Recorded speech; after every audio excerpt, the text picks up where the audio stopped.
Olá, gente, tudo bem com vocês?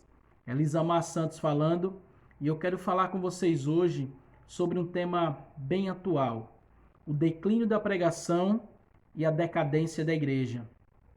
Nós vamos tratar alguns tópicos hoje referente à pregação e mais especificamente no contexto brasileiro, no contexto das igrejas brasileiras. Será que os pregadores, a maioria dos pregadores, estão pregando uma mensagem bíblica, estão expondo de fato as escrituras? Como está a funcionalidade do culto cristão? Bom, esses e mais outros tópicos nós vamos trabalhar hoje e nós vamos entender o porquê desse declínio da pregação, especificamente aqui nas igrejas brasileiras. Uma leitura cuidadosa da história cristã mostrará que existe uma estreita relação entre a pregação da palavra e a vida da igreja. Todas as vezes que a pregação do evangelho floresce, seu impacto se torna evidente na vitalidade da igreja e na subsequente transformação da cultura. Então, todas as vezes que a palavra de Deus ela é pregada, quando a escritura ela é pregada de forma verdadeira, há uma transformação, não somente na igreja, mas também na sociedade.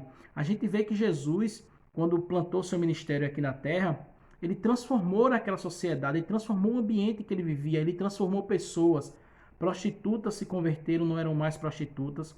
Pessoas que eram vistas como ladrões na sociedade se converteram e agora eram vistas como pessoas diferentes, pessoas que tinham agora moral na sociedade.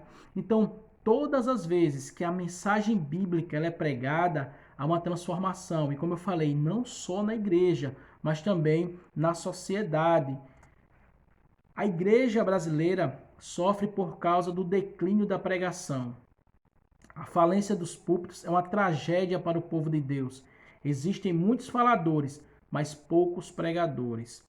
Então, a gente vê hoje muitas pessoas que querem ser pregadores. Isso é bom você querer anunciar o Evangelho de Cristo.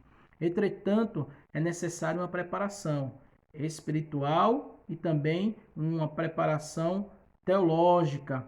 E quando eu falo de teologia, não estou me referindo aqui que alguém ele necessariamente precisa fazer teologia para pregar. Mas quando eu falo aqui uma preparação teológica, eu estou me referindo à própria Escritura, porque a palavra teologia quer dizer estudo sobre Deus. A pessoa primeiro tem que conhecer as doutrinas básicas da fé. Ele tem que saber o que é santidade, o que é fé, ele tem que saber o que é a Escritura. E isso necessariamente não é necessário fazer um curso teológico. A pessoa basta ler a Escritura, se tiver condições, ler alguns livros, ter um dicionário, mas o principal, ler a Escritura, orar, jejuar. Aí sim, a partir disso, ele pode se levantar como pregador, como um homem de Deus, ensinar as pessoas. Mas o que acontece no Brasil é uma decadência no que tange a mensagem bíblica. Então, muitos pregadores, hoje, eles não pregam a mensagem escriturística. Há uma enorme carência de homens que pregam o evangelho das insondáveis riquezas de Cristo. Claro, via de regra, a gente não vai aqui generalizar, mas o que se tem visto de norte a sul do Brasil são homens superficiais que oferecem um tipo de alimento incapaz de nutrir a fé, incapaz de trazer substância para a igreja. Pregadores rasos. Isso não quer dizer aqui, como eu falei, que a pessoa precisa ser um doutor em teologia, precisa ter um diploma. Não. É necessário estudar a Escritura. É necessário esforço. Boa parte dos cristãos não sabe o que significa evangelho. E por quê? Porque não foram ensinados. Muitos não conhecem as verdades elementares da fé cristã. Você pergunta para um cristão de uma igreja o que é evangelho, o que é fé, o que é santidade, o que é sacrifício vicário de Cristo. Ele não sabe responder porque estão ouvindo pessoas superficiais. As implicações dessa triste realidade são avassaladoras. O cenário evangélico brasileiro é constituído de igrejas teologicamente confusas, moralmente frouxas, socialmente inoperantes e espiritualmente decadentes. Essa é a verdade que, infelizmente, eu venho aqui a vocês dizer. E vocês, alguns de vocês já sabem disso. Bom, os resultados do fracasso da pregação da vida da igreja. Isso vai gerar o quê? Uma pregação fraca. Quando o pregador ele não dá uma comida que vai trazer sustância para a igreja, isso vai resultar em quê? Primeiro, empobrecimento do culto cristão. O culto fica pobre. Na estrutura do culto cristão, a exposição bíblica é o principal ato de adoração. Culto público de adoração sem a pregação do evangelho não é apenas pobre, é falso. O que vemos hoje infelizmente, é muito louvor, muita cantoria e pouca exposição da palavra. Eu até falei hoje no Instagram sobre isso, né? Pessoas que convidam você para pregar, você ora a Deus, pede uma palavra, vai estudar o texto, às vezes gasta dinheiro com bons livros para tentar interpretar aquele texto, e quando chega no momento a pessoa diz assim, você tem 15 minutos para pregar. Você tem 10 minutos. Isso é um desrespeito ao pregador e principalmente à palavra de Deus. É triste e lamentável constatar a pobreza dos cultos, a falta de pregação bíblica e a quantidade de cânticos medíocres na musicalidade, né? E tanta heresia dentro desses chamados louvores. Tanta heresia. Louvores que não exaltam a Cristo, louvores que não exaltam a Deus, não são louvores teocêntricos, não são louvores antropocêntricos, são louvores, melhor dizendo, são louvores antropocêntricos, não são louvores teocêntricos, não são louvores cristocêntricos, são antropocêntricos, que apontam direto para o homem. Outros sim, louvores que fazem com que os irmãos tenham uma rivalidade, né? Louvores que falam que você vai ficar lá em cima, o outro lá embaixo, fala de cargos, fala de exaltação do homem, mas não fala de exaltação de Cristo, não exalta o nome do Senhor. Então, há uma pobreza dentro do culto pela falta de uma mensagem bíblica, né? Uma mensagem escriturística e um exagero de louvores que não exaltam o nome de Cristo. Outro, porém, o desfibramento moral da igreja. Se a pregação é o principal meio da graça, através do qual a igreja é santificada pela ação do Espírito Santo, onde não há pregação do evangelho, há corrupção do coração. Se não há uma pregação bíblica, vai haver ali corrupção, vai haver ali imoralidade, vai haver ali pecados ocultos, vai haver ali dissensões, vai haver ali partidarismo. Por quê? Porque a igreja não está ouvindo uma mensagem bíblica, uma mensagem escriturística, uma mensagem que venha confrontar a pessoa. Então vai gerar isso. Uma das razões pelas quais a igreja padece de fraqueza moral é porque é uma tendência dos púlpitos modernos a propagar uma mensagem que informa, mas não transforma, né? Que diverte, mas não converte.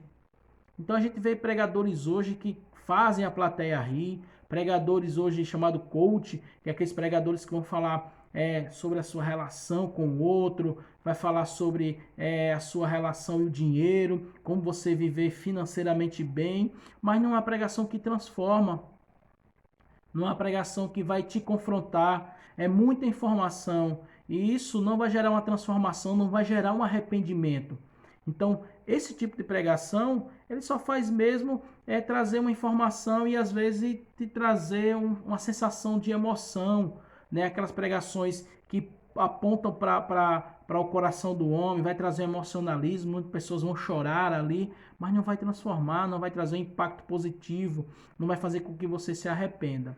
O outro ponto é a confusão doutrinária no seio da igreja.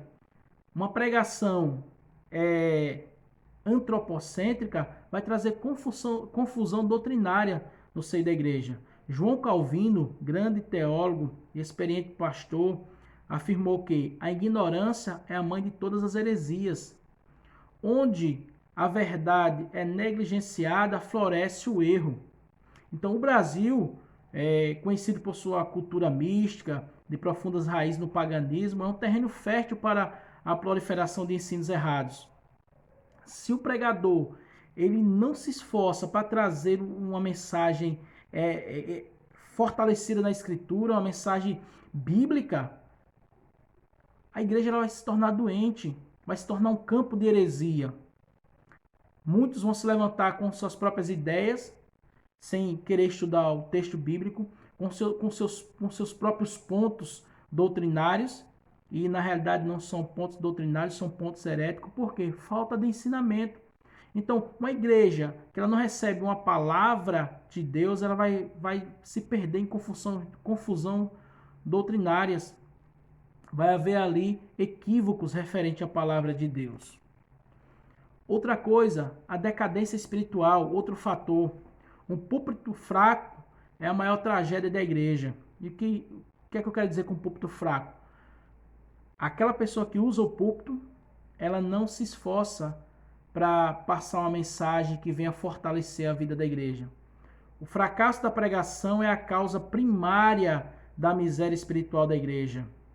Vai haver uma decadência espiritual, vai haver uma falta, um desejo das pessoas orarem, um desejo das pessoas buscarem a Deus, a falta de desejo de ler a Bíblia, né? Sempre que a igreja é transformada em teatro de fé, o púlpito em vitrine de vaidades, o culto em serviço de entretenimento e o pastor em animador de auditório, a decadência espiritual é inevitável.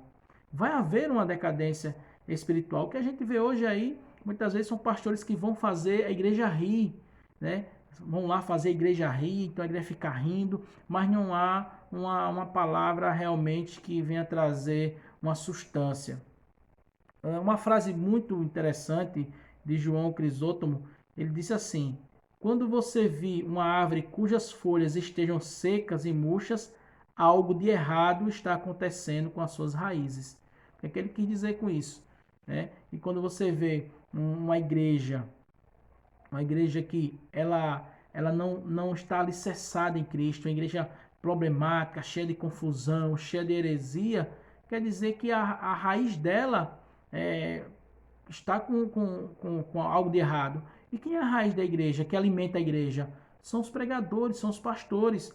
Quem alimenta a igreja, a raiz que alimenta a igreja é o pastor, é o pregador. Então, a igreja é reflexo desses homens. A igreja é reflexo do pastor, a igreja é reflexo do pregador.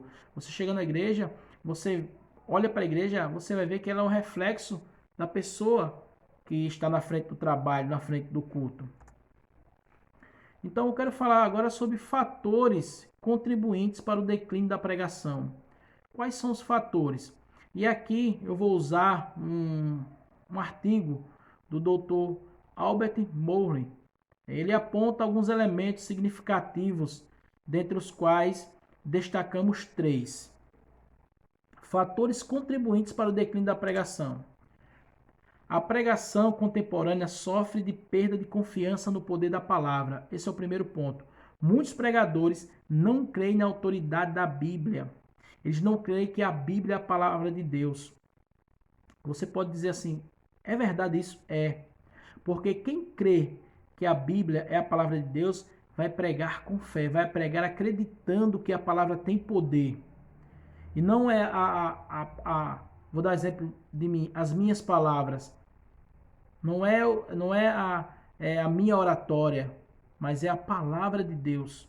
É impressionante constatar a quantidade de pastores que deveriam nutrir a fé da igreja a partir da pregação da palavra, mas não fazem porque não confiam que de fato a Bíblia é a palavra de Deus. Não há confiança, uma certeza, uma segurança, né?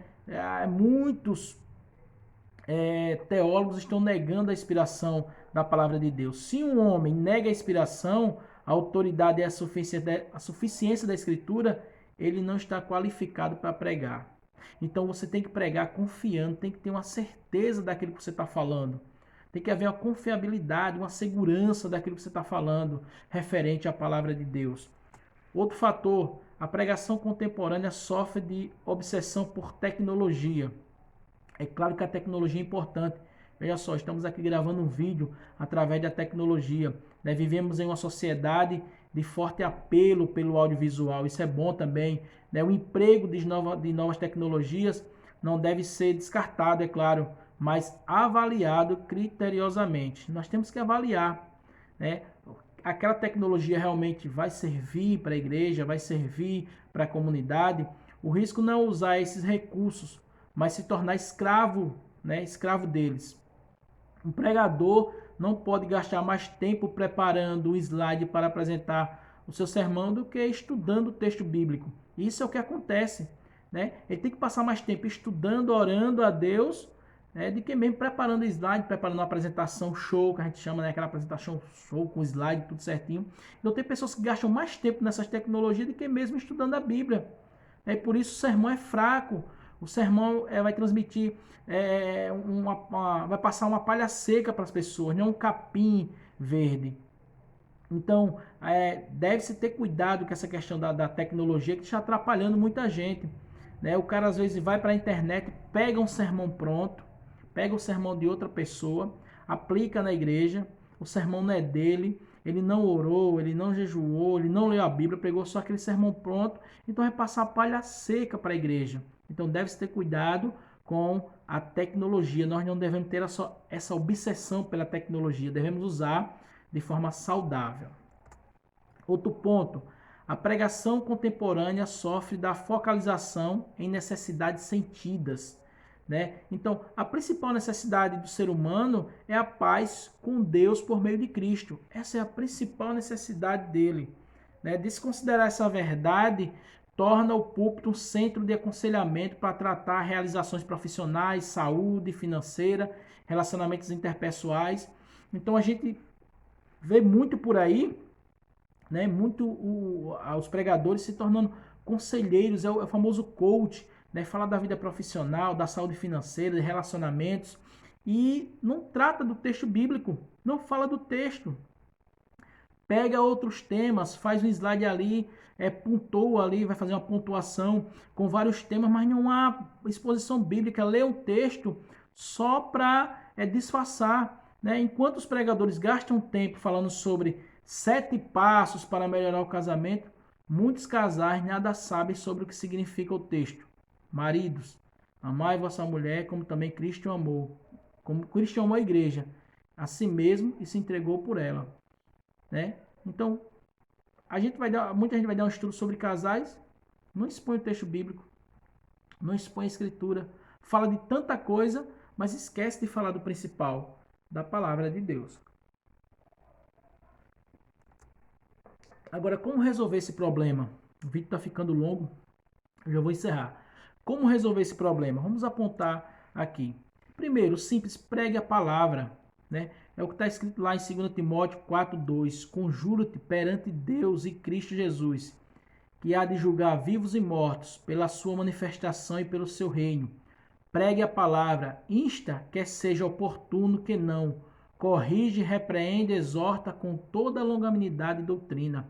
Pregue a palavra, esse é o primeiro ponto.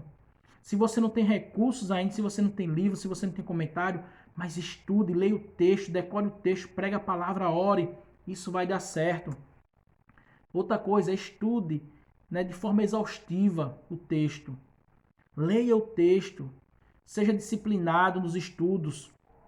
Não é possível pregar com excelência sem ser disciplinado, sem estudar. A pregação que não custa nada não vale nada, né? Já dizia John Ehring. O que é a pregação que não custa nada? É aquela pregação que a pessoa diz assim, eu vou pregar hoje à noite.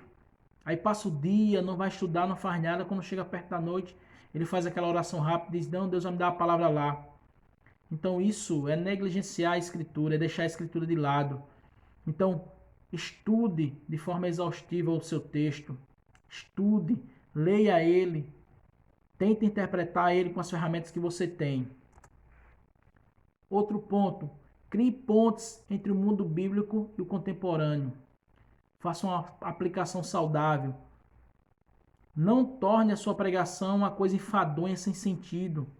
Conheça a escritura, mas também conheça o povo que você está pregando. Mostre às pessoas a conexão entre o texto bíblico e a vida deles. Isso é fazer uma aplicação. Use ilustrações vivas e verdadeiras. Uma boa ilustração é como uma janela em uma casa. Ilumina e areja o ambiente. Né? Então, faça isso, crie essas pontes, faça uma aplicação saudável da palavra de Deus e a igreja. Da palavra de Deus e o seu público.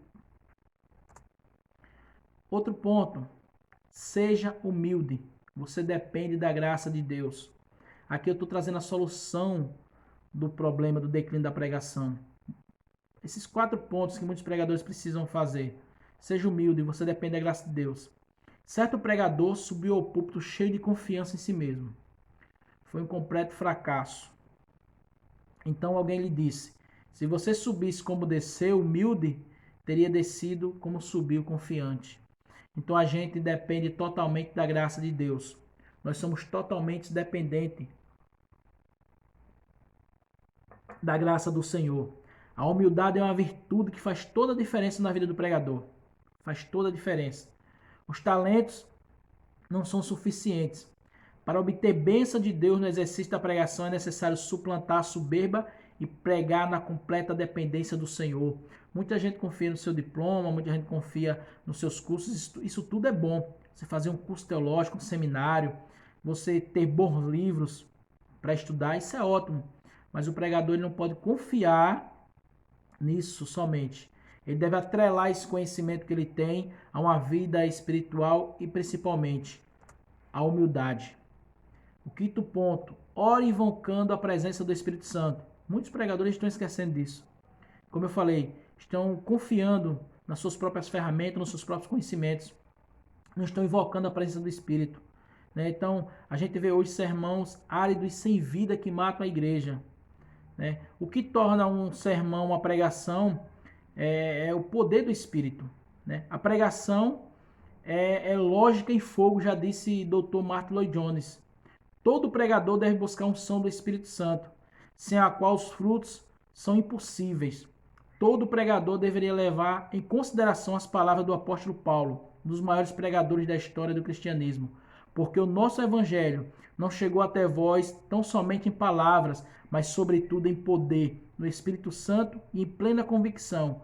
Assim como sabeis, tem sido o nosso procedimento entre vós e por amor de vós.